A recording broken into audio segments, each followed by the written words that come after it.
my apartment. I glanced around the room and took an assessment of the house, wondering in my mind if I had everything before I left for work. About 40 minutes later, I pulled up to the apartment complex I worked for. I was dreading going into this leasing office today because I had been about 3 weeks behind in my work. I was dreading what would be waiting for me today. I said a little prayer and I mustered up the strength to get out of the car and enter the building. As I came into the office, Tracy Givens, the secretary, was smiling and said, "Girl, you have a guest waiting in your office. He's been here about 15 minutes and said he was willing to wait to see you." "Oh, thank you," I said, walking fast as I could down the hall. All I could think about in my mind was that this better not be Terrence, popping up at my place of work with some shit we argued about at home. To my surprise, I entered the room, and at first glance, the silhouette of the man was not familiar at all. The closer I got, he heard my steps and turned around. It was Bryce Adams, my oldest son Eric's father. "What are you doing here? I thought you was in jail." I made bail.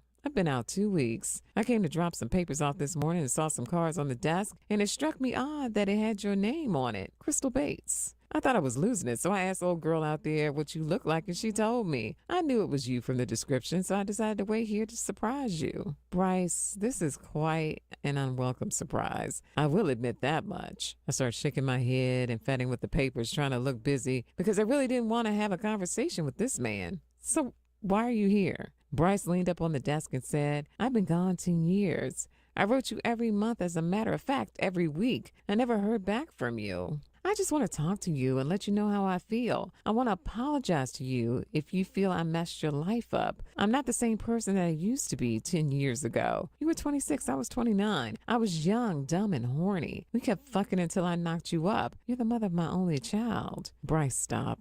This is my workplace. This conversation is completely out of line. I don't even know who's listening to shit. This is rather personal. We don't need to have this conversation right now. So you just gonna brush me off like that? You're not gonna hear me out and whatnot? I said we can't talk here, Bryce. That's what I said. So what you want to do? Can I take you for coffee or something?